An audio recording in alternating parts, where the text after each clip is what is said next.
Trailer Rewind, a monthly conversation about movies you may have missed in theaters that are now available to watch at home on streaming services. Every month, we dig into the archives and watch a film that was one of the trailer picks on a Saturday matinee episode. You can get access to the SatMat shows over at patreon.com/thenextreel. It's a great way to get an overview of everything we do here at The Next Reel. Tonight, we're going to be talking about All About Nina. This was my pick from August 18th, 2018. Today's November 12th, 2019, and All About Nina is available on Netflix and Hoopla. Due to the vast glut of online streaming services now available that will nickel and dime you, Hoopla is one that you can access through your public library system if they are a participant in that service. So you can shut off your Netflix, you can shut off your Hulu, Disney Plus, ESPN Plus package, your Apple. Oh, shut it off. It just turned on today. I know. Literally, November 12th. Today's the day. I am still struggling with, do I add it or not? And based on what I've been hearing, there's still nothing that's must-see enough for me to commit. So I'm going to wait and see. Not yet. Not yet, but it's going to be soon. And they've had such a flurry of activity. Of course, imagine that. Shutting down and everything. So exactly. It's so as expected. Netflix and Hoopla is where you can find All About Nina right now. Hey, Nina, Comedy Prime. They're going to give one lucky lady their own 1 hour special. 3 impersonations, got it? Nina, this is Celine Dion. It's just Cher talking to you right now, and I believe in you. This next one is Jabba the Slut. I met somebody. Didn't you say you were going to make me dinner? Did I say make you dinner? I meant order. It's funny and sexy and just the right amount of screwed up. Hey, what up, man? What are you doing here? Don't leave. No. Hey! Yo, so this is what you want? You want men fighting over you now? Nina, the truth will set you free. What if the truth sends you to jail? All About Nina was released into 4 theaters on September 28th, 2018. So just a month after that trailer came out, It was in theaters. It earned a whopping $100,000 by November 4th when it left theaters, and it became available on Netflix in March of 2019. So one of these small films that back in the day of video stores most likely would have been a direct-to-video release. So it was your trailer. How'd you find it? Why'd you pick it? So it wasn't a film I'd heard of, and that's sort of one of my rules with trailers. If it's a movie I know I want to see, I typically try to avoid the trailer. If it's something I haven't heard of, I thought, well, let's see what this holds. And I went back and listened to this SatMat episode, and apparently it was Pete and I, and it was a dry spell on trailers because there wasn't much to pick from. We both talked about that it was really tough to pick. A couple things about the trailer. It was a character piece about this character, Nina Geld, and it looked like a really interesting approach to character. And I'm always up for a character-driven film. Written, directed by Eva Vives. So written and directed by a woman, about a woman. So I thought, this is, there's not enough of these out there.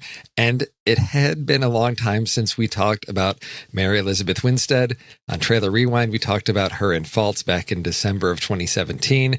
And she's one of these actresses, actually, if you go to Letterboxd and you look at All About Nina, one of the first reviews that shows up is where is Mary Elizabeth Winstead's Oscar? So, she's one of these actresses that I'm never disappointed in. So I thought, here she is carrying a drama. She typically, she got started off doing a lot of the horror genre films. I think a lot of people maybe discovered her in Tarantino's Death Proof. I think she was in one of the Final Destination films.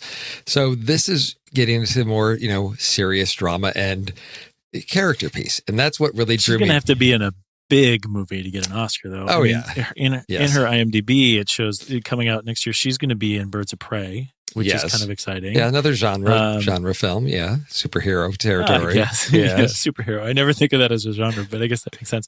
She was in Gemini Man, but I know that was a terrific failure here just a couple of weeks ago. But I think she needs to be in a big movie. I think she needs to be in something that's going to be at least to get Oscar.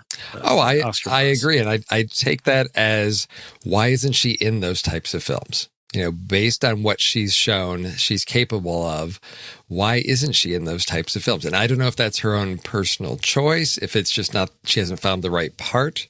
But yeah, as an actress, I bring up the Birds of Prey thing because that shows she's doing something a little bit bigger. Oh yes, definitely. But that, of course, isn't going to be an Oscar, bait type thing. But that at least it's going to have a budget and it's going to have a viewership with it too. Yes, maybe get her in front of more eyeballs. Spread her sort of brand name out there.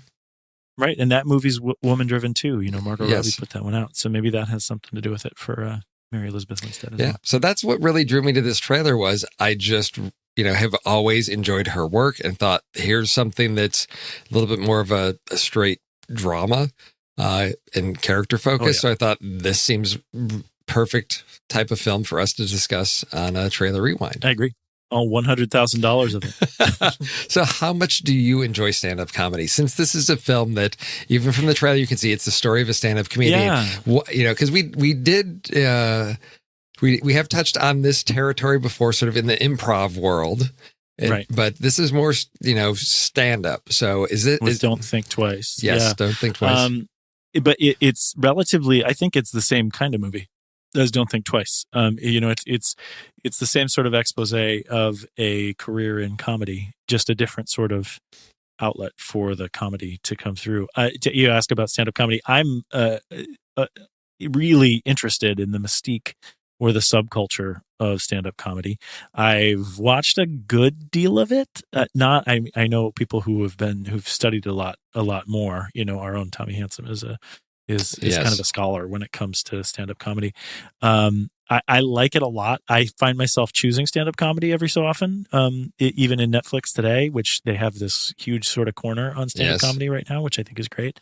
The new Dave Chappelle stuff has just come out recently, and I've watched all that. So all that being said, your question was how much do I enjoy it? Yes. I don't know that I laugh a whole lot about it. I'm more interested in how it works and about everything there. So this movie is kind of perfect for me in terms of the underbelly of what's going on with stand-up comedy and stand-up comedians. This movie really hit me in a deep way. It took a while to get there, but when it went there, I was all in for it. Yeah, it's as I started watching this, as we start with Nina and get a sense of her style of comedy, what her routine is like, it brought up something that my wife and I have often discussed, and that's the role of women in stand-up comedy. And it seems that there are some where, with men, there was always, are they a clean comedian or not? Is it necessary to swear or not to be funny? And you have, comedians like, Eddie Murphy back in the 80s where, R-rated, stand-up comedy movie Raw hits theaters and it's like, it's the different Eddie Murphy that you won't see on TV versus clean comedians. But with women, it seems to be not whether it's clean comedy or not, it's do they need to get graphic? Do they need to be crude and graphic to be funny? Because it seems to pivot on that. We don't expect that from women, which goes back to, conversations of the sort of the raunchy female comedies with like Bridesmaids, of those being these surprise hits.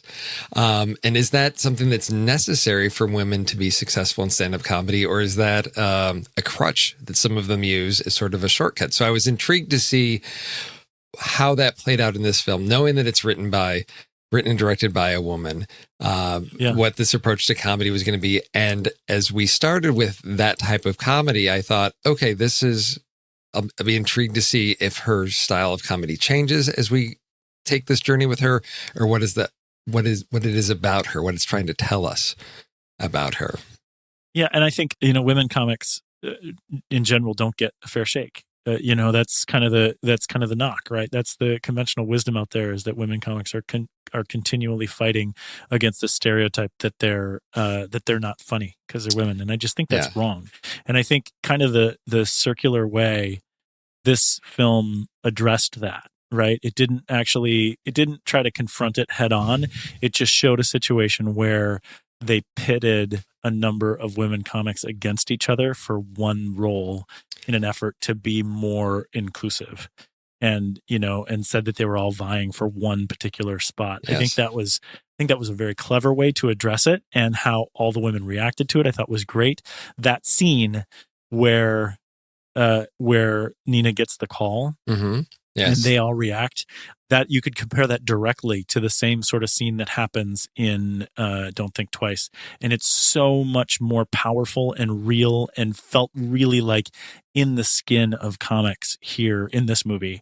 Not that the one in Don't Think Twice wasn't good on its own, but when you compare the two, this one felt so real about these women who were trying to find some solidarity and supporting each other, and yet still wanting it all for themselves so badly. It was so good, and it was such sarcasm and such real sort of raw comedy in that moment, and I just thought it was great. That's one of the things that I don't want to say it makes me uncomfortable, but we're two guys talking about this movie. And that's one of the things that I struggled with by the time I got to the end of this. Because I really enjoyed this movie. I think it made some really smart choices.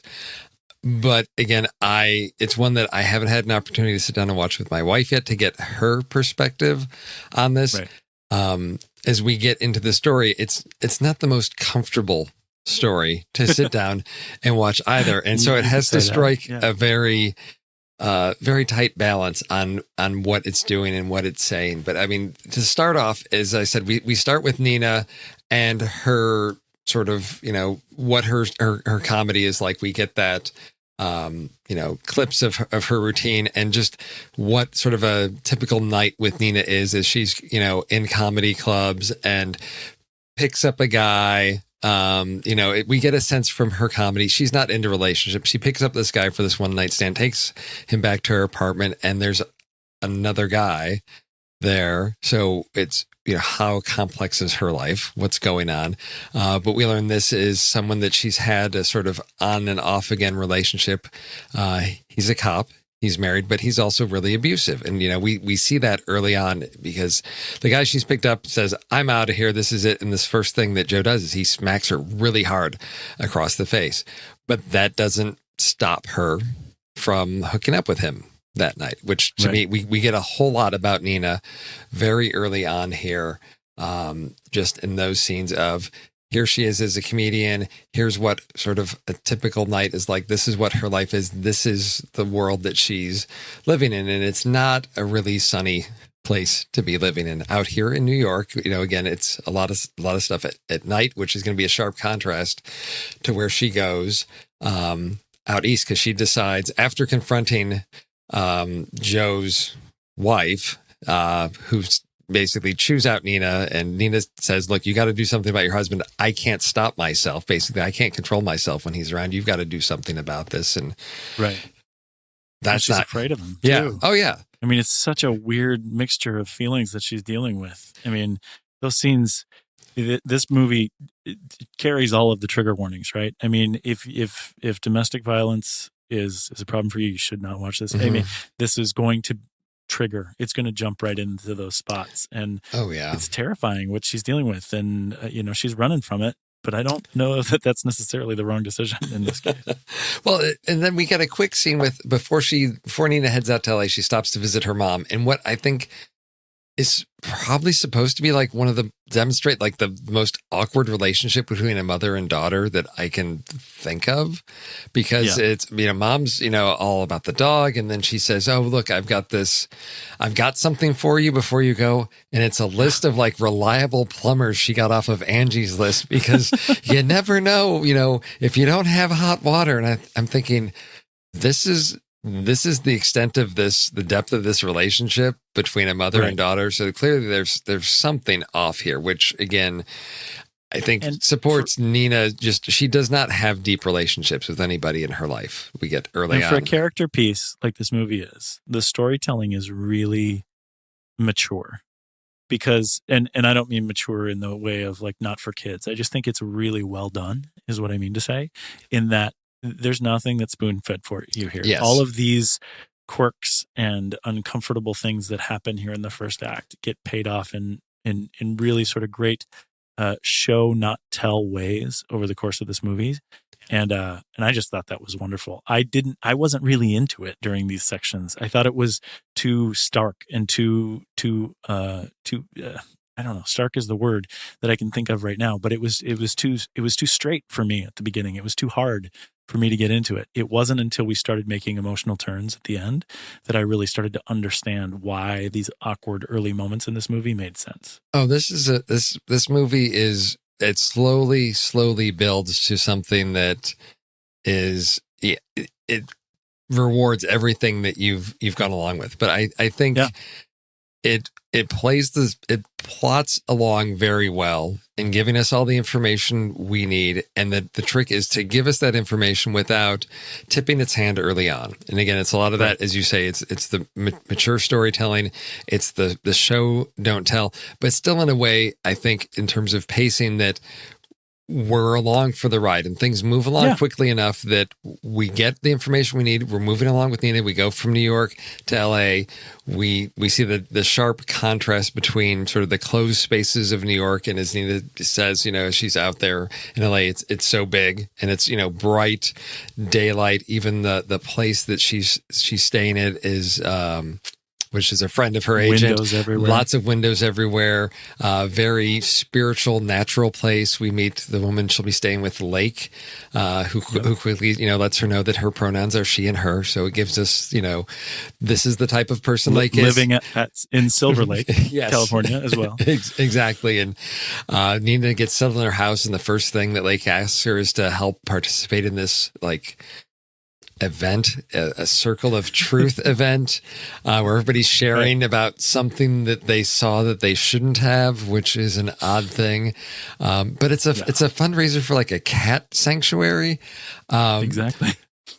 I hate to call it, it's this sort of stereotypical, California, granola hippie type of event. Yeah.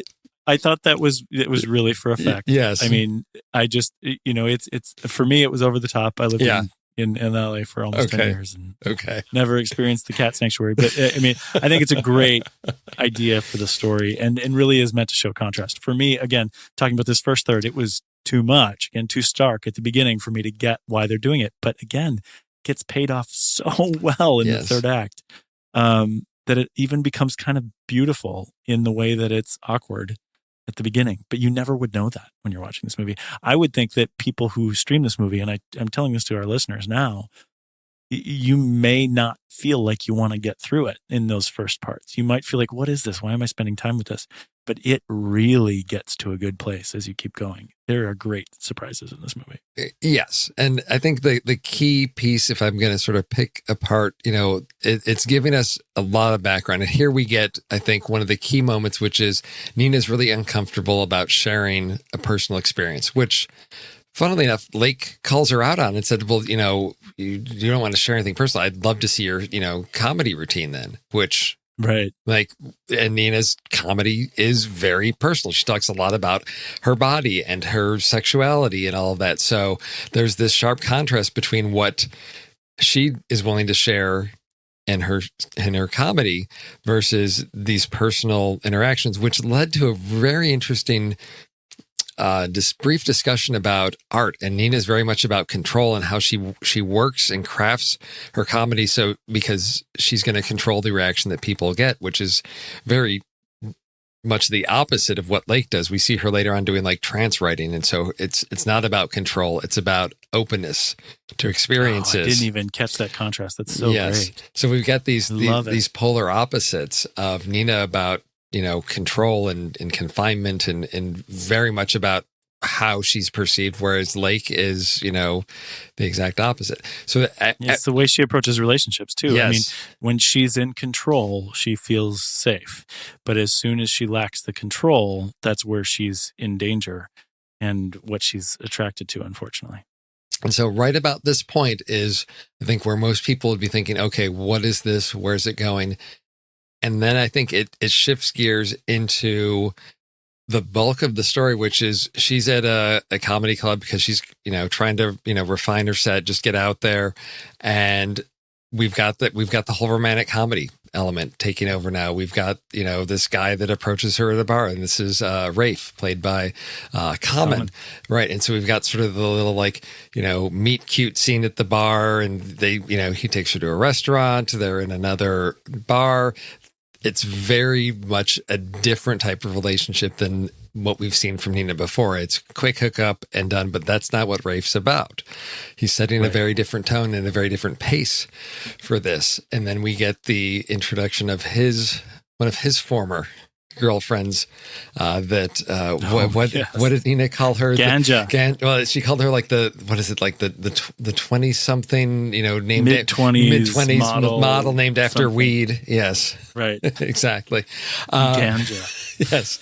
And then, so we get into the relationship. We've got their first date, which is a really extended sequence where he invites Nina over for dinner. She thinks he's making dinner. He's ordering in, but there's so much time with these two characters.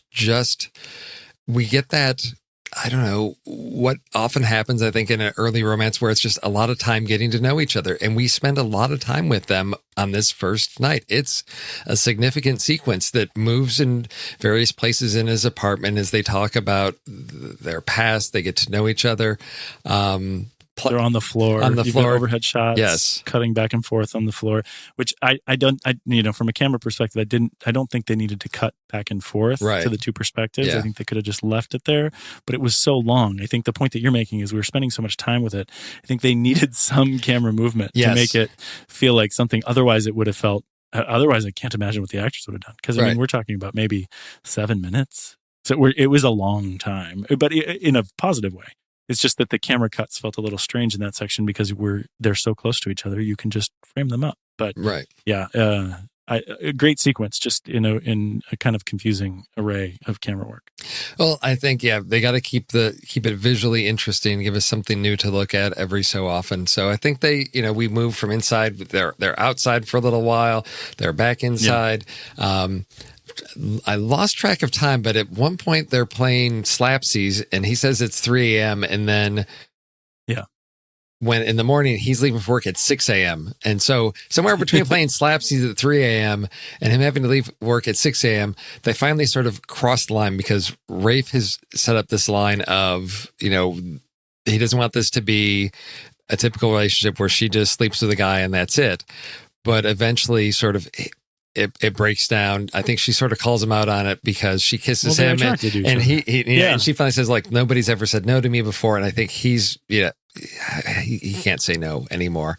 No. So however long that goes on. So I don't know how much sleep Rafe has going to work the next day at 6 a.m.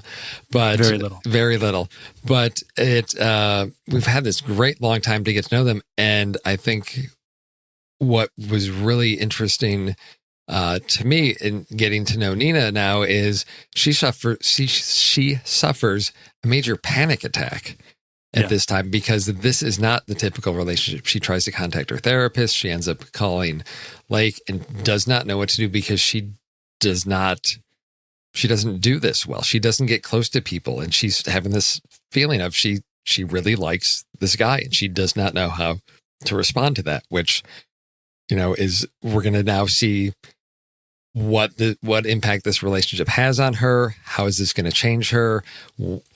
What are the dynamics of the relationship going to be? So for me, this was a pleasant, it was the romantic comedy. It gave me what I wanted. I fell in love with the relationship, but then this was not at all what I expected was the trauma coming so soon after that. Well, then they have other, crises in between there too. I mean, they get into, they get a little drunk. She gets her role that she's trying so badly. They get a little drunk. She gets into a fight. They get into a fight together. Then they make up. Then Joe shows up. I mean, there's a whole bunch of stuff that's really intense, and it leads to her having this extremely cathartic, negative confession on stage. Well, everything comes together because I went back because I watched this about 2 weeks ago. And so I watched it again just to sort of refresh and sort of key in on the main story points. And everything comes together because first it's, so this is her big stand-up performance after getting she did the audition with the other girls, won the part on Comedy Prime. So this is her first show after getting this recognition. So there's a lot of people there. Joe, the ex, from New York, shows up. She had earlier blocked him, so she didn't know. He heard about this whole thing. So he shows up. Amy, her mom's neighbor. I forgot about Amy. Oh my goodness. Shows up as well. So we've got and tells her to smile. Tells her why not are you to so deal negative? With so much negativity. Yes, exactly. So she's got all of this coming at her on this whole thing of because Rafe ends up, Joe's harassing Nina, so Nina's like, defend me. So Rafe punches him out, which is not what he wanted to do. He's a cop. He's upset because this married cop moved out here from New York for you. Like, which she didn't tell him. She didn't tell him. She said she had only had one night stands before. Exactly. So this seems very different. So so all of that is happening, and then she's got to go up on stage. And she's had Lake tell her, look, you need to be truthful with Rafe about stuff. The truth will set you free. She's, got all of this. So yes, she unloads in just a tremendous performance. And it's shot so beautifully. It's, from the camera from the moment she takes the stage, it's shot behind her. She comes on in darkness and all you see is white light, and she's addresses the crowd and you still don't see her face. And then when they've come to her and she starts walking through her trauma very directly. She even sort of gives a little bit of a confession up front. She goes, I never thought I'd do this. I don't know what I'm going to do.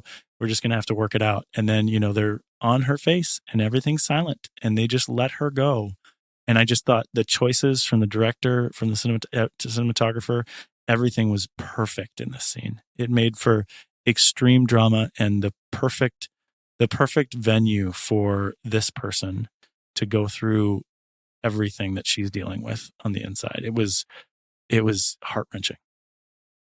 Exactly. It was not anything at all that I expected, but there's no clue no until this point that this is what's going to come out. No, but it's the perfect, it's what the story's been building to for her. And you can track everything, as I said, all these pieces of her life come together. And so it just pushes her into this sort of crisis point where she's going to spill about everything, which is not a pleasant experience.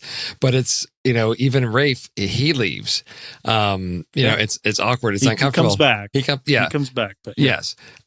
But it's this whole, meltdown and her just unloading the truth on every. She starts off on just, calling out Amy, of like, you're like, just because you're my mom's neighbor and all of this is like, you like these types of things. This, why would you watch my stuff? This is not for you. And that just builds to, this big reveal. And then my question was, well, where does the story go from here? Because if I'm tracking a typical story, it's like, oh, you've got the big audition, you get the part. Now we've got this. If I'm in a romantic comedy, the relationship's got to fall apart. There's a moment of self-discovery. Where is this going to go? How does this resolve itself into a happy ending? Is it going to have a happy ending? Is it going to be a tragedy? Where are we going to go with this? And so that's sort of where I was counting on the strength of the writing that had got me through to this point to give me a fulfilling ending on this. Because where do we go? We've got, getting back in touch, trying to get in touch with mom, reconnecting with Rafe. We have a scene at the cat sanctuary. So she's, we've got a nice peaceful moment with the cat sanctuary, but then we've got the follow-up meeting with Beau Bridges, the head of Comedy Prime. What's his name? Larry Michaels. Larry Michaels, right? Sure. Like sort of a Lorne Michaels type of character. And it's, it seems like she's become sort of a hot potato, she's totally toxic, to this. So she knows she's got to get out there. And so the way it ends, though, I love how this ended because she gets back up on this. She tells her agent, look, you got to get me booked. I got to get back on the horse. I got to get back out there. And it basically ends with her saying, so, hey, this is my follow-up. Thank you for joining me. Thank you for my follow-up to my rape comedy special, type of thing. Yes. So it's, but the way that's shot is we spend time with her getting her she's backstage in the dressing room, sort of going through her preparation for getting out on stage. And then she walks out and we get that and then it ends. And I thought that is the way to end the story, because it's not about whether or not she gets comedy prime. It's not about any of that. It is so much, and it was such smart writing to get us through all of these pieces. That to watch Nina be Nina. Exactly. That was so great. Yeah. And the one thing that I noticed, and I loved that it was never mentioned, commented upon, or explained, is that after every set she finishes, and you see this in New York, and clearly they're accustomed to this habit she has, or I guess reflex of, she finishes the set, she walks off stage and she pukes. Yeah. Right there. Whereas in California, it's like she comes off, she's puking on the wall when when they've got the audition. Oh, I almost had to look away because she comes out and she pukes into the glass, and the other ladies are like, "Go ahead, drink it." And I'm like, "Oh, are we going there?" But but there's something. Go ahead. And there's something else about the trauma in there. Yeah, because.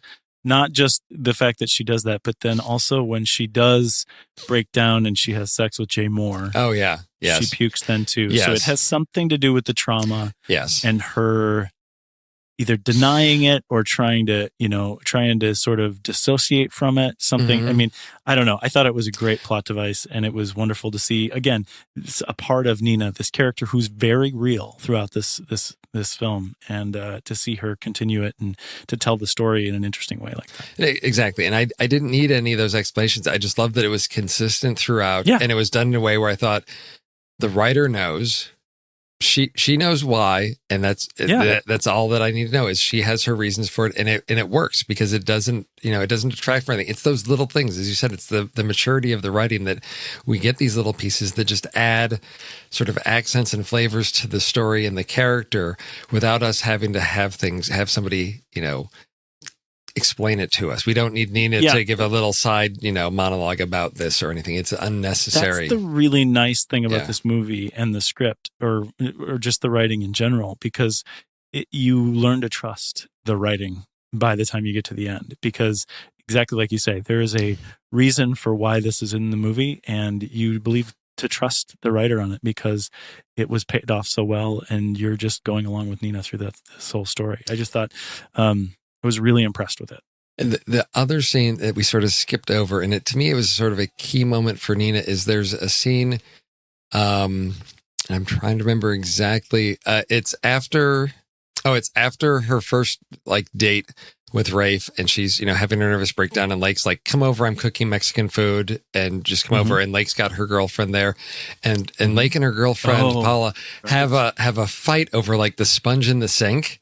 And it starts off like you just figure they're going to go at it. And then they both step back and have this very adult, mature conversation talking about how they feel about this thing. And they work through it. It's amazing. They have this logical resolution of what if I got one of those little dishes and we can put it in there? I think that's a great solution. Okay. Would you like me to go out and get that? Yes, if you don't mind. And Nina's standing there watching this, and it's, I think a revelation for her of, it's possible for two adults that care about each other to disagree and have an argument and do it without it becoming violent, because Nina's life is so plagued with violence. For her to see that this is possible. Paula! Okay. How many times do I need to tell you not to leave the sponge in the bottom of the sink? Yeah, I know. No, yeah, me, eh? Are you serious? Yeah. Let's do this. Okay. I've asked you to leave the sponge outside the sink, so I don't need to move all the dishes on top of it, only to get to it. And when you ignore a request of mine, I feel diminished and rage. This right here is rage. Puro encabronamiento. I hear you. And I can understand why you would feel that way. But I want you to understand that when I leave the sponge at the bottom of the sink and put plates on top of it, I'm not doing it on purpose just to piss you off. It's just what I do. I understand that. But that's exactly what pisses me off. That you're not thinking about me when you do that. Okay. What if we got one of those sponge holders? That way, maybe if I could see it, it would help remind me to not put it inside of the sink. That's actually a great idea. I mean, it's better than having the sponge all around. I feel that way also. I'm glad that we agree. Now, would you like me to get it? Well, if you don't mind. I don't mind. Okay. Okay. Thanks for listening. You're welcome. I love you, pal. I love you. I want to pull that scene and give it to my therapist to share with other people that my therapist is working with. Because it's brilliant. And and that's stuff like that, like everybody needs to see that, to be honest. And that's and you talk about the filmmakers giving us Nina just standing by and watching this happen, where she becomes the audience surrogate in this moment and seeing this wonderful interaction between two human beings that love each other and are figuring it out. I thought it was great. Yeah. I'm so glad you brought that up because I totally forgot about it. So yeah, I mean that's all about Nina. This is why I love doing a trailer rewind and discovering little movies like this that just work so well and have a really great cast and a really small cast. I mean, you've got you've got some known faces. Cameron Manheim plays her mom. You mentioned Jay Moore. Yeah. I'm trying to think of the other stand-up comedians that she's auditioning with. One of them, and I can't remember what her name is. She's on that cooking show where they I think we've got Elizabeth Masucci, Mindy Sterling is Amy. She's kind of a character actor too. Let's see, everybody's listed here. I'm looking at IMDb now as we talk about Nicole Byer. Nicole Byer. Yes, she is the one that is like a host of what is that? I can't believe I can't think of that show. That cooking show where they have to like cook something that a chef cooks, but they always like blow it, and it's called like Made It Perfect. No, it's I'm nailed it. That's what it's called. Yeah, I think she's I think she's the host on Nailed It. I believe. I'm not sure, but again, just familiar faces. And so we got through the whole story. We didn't talk about any of the stand-up comedy, but I do want to talk about some of the cleverness in the writing, and because we do have Nina's crude comedy up front when she auditions.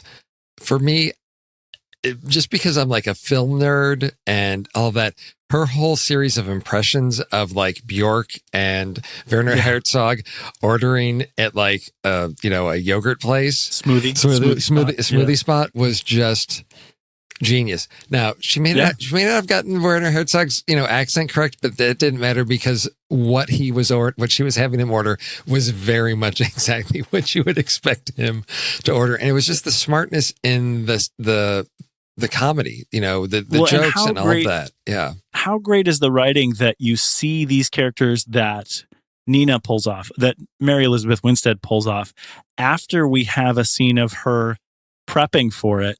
And they're none of the same characters. And we see her prepping and we see her, kind of dealing with her own failure and kind of working through them in the scene where she's in the mirror talking to herself and all this stuff. And then we see her rocket, like just kill on stage. And it's just such smart writing because they prep you for one experience and then you live the experience with Nina going the other direction. And they have, all the women comics all behind stage and how they're experiencing everyone's set. It was super smart writing. You're right. And it was funny. It was clever. And her impressions were, again, whether or not they were perfect, they were funny. Oh, yeah. And so this has made me want to go back, and I'd heard of the film Raising Victor Vargas. This is the other feature film that Eva Vivas wrote, and I remember hearing about it way back in the early 2000s, but seeing what she put together with this, I thought I need to go back and see it. Everything else is shorts that I may be able to, she's got 2 other shorts she wrote and directed that I may be able to find out there on the internet. But for me, I'm really looking forward to seeing what she does next. Right now, I see she's IMDb says she's directing a couple episodes of Party of Five, the TV series. I'm hoping to see another Party of Five. Yeah, I guess they're coming back out. Come on, if it's not being made into a movie, it's coming back on TV. that's unbelievable. That's the way things go. Yes, it is. Oh my gosh, my early college years are going to be all relived. Yes, exactly. But yeah, I enjoyed this film so much that I'm really looking forward to see what her next project is, because Me too. if she continues to grow as a writer and director, I'm expecting really great things, and I'm going to see if I can track down Raising Victor Vargas from 2002 that she wrote. She didn't direct, but she wrote. So, but again, as we've talked so much about the sharp writing and smart writing in this film, it's something I'm definitely looking forward to. Who is the audience for this film? Because we did talk about triggering things. And so is this, I mean, and as guys, is this a film you're comfortable recommending to a friend that is female? What the film does really well is it gives a lot of heavy lifting and appropriate attention to the women in this movie. And so, yes, I think it is important. I think it's important for women to see it. I think it's it shows that, you know, what's the test that they talk about in film? Oh, the Bechdel test? The Bechdel test. Yes. This is a movie that flies in the face of that and says, yes, do this.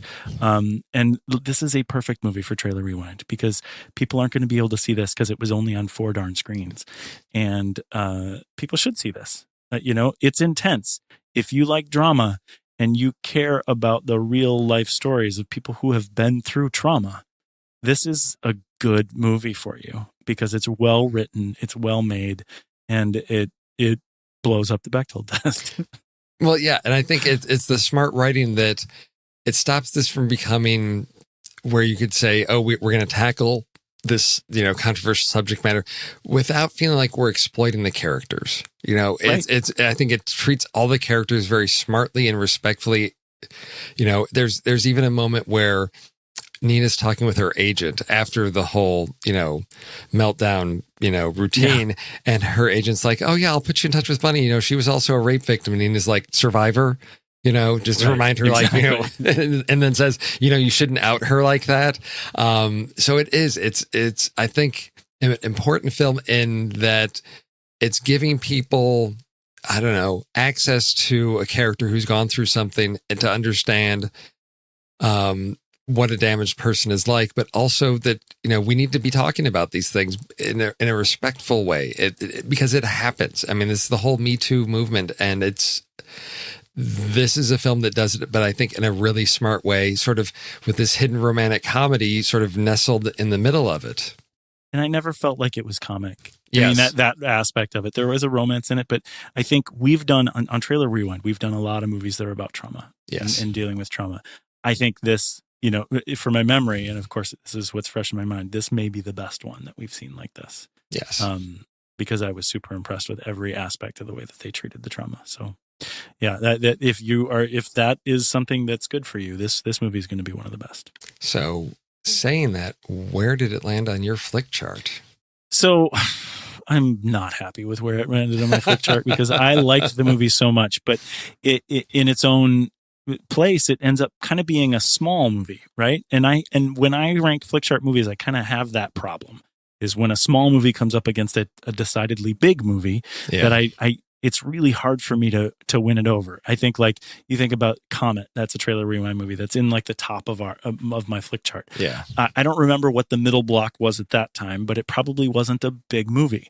Well, my middle block right now is Forrest Gump. Oh. So the first movie that All About Nina comes up against is Forrest Gump. And wow. Yeah. I mean, I don't know. I don't blame myself. I don't even really like Forrest Gump that much. That's why it's in the middle. But I can't, for the life of me, say that All About Nina is, like that. But so it went to the bottom, but then it shoots right up into the middle. So it's at 112 out of 217, and it's just above another Trailer Rewind movie, Mr. Nobody. Oh, yeah. With Jared Leto. And then it's just below, and I think lots of people will fault me for this one too, but Robin Hood, Prince of Thieves, which in my mind, I remember as kind of a big movie, and I like it much more than our guys over on the main show did. But and maybe it doesn't hold up as well. I didn't go and watch it before I ranked it. But so anyway, it's 112 in there, and it's a 4-star movie for me. Yes. I mean, it's a really, really good movie. It just when it comes up in battles and flick chart, it's difficult to go. How about you? So I think my middle block, I don't know what, it wasn't anything monumental that it, knocked it down. So it was able to get up fairly high. It's actually up in about the 75th percentile. It's at one. See, when it finished and when I just brought it up, it moved a spot. So what it ended up between. So it's about 113. It's 112 or 113. 469 number. Yeah, of 469. But where it ended up before was right above The Revenant, Leonardo DiCaprio bear attack movie, and then right below Big Night, which is okay. You've seen Big Night with Stanley Tucci? No, but I know what it's about. Yeah, I love that movie. Such a great foodie movie. But somehow when I reloaded my flick chart, it bopped down below The Revenant to be just above 16 Candles. So I don't know. But it's right in that spot. And see, you get into the top 100 and it gets really tight up there. So I think this one is probably right about where it should be. Funnily enough, I dropped down another spot or two and I end up with Scott Pilgrim right there. So another one.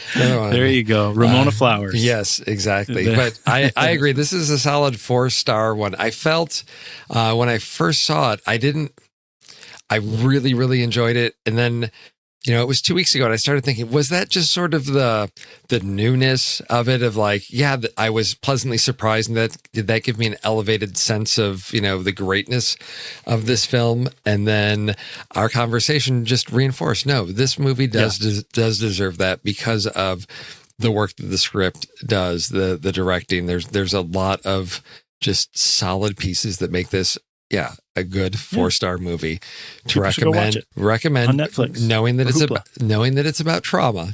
As a little warning, yes, I think we both give this a thorough, highly recommended for people that will be okay with a little trigger warning.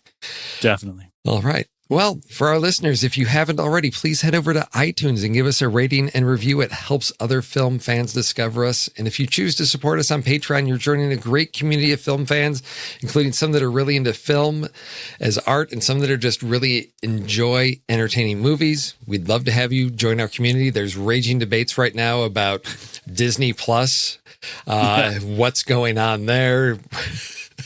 How easy it is to get in, is what's there worth watching. I'm sure that's going to be an ongoing debate. There's still, I think, lingering discussions about the Martin Scorsese versus Marvel debate going on around there, but lots of great conversations about movies.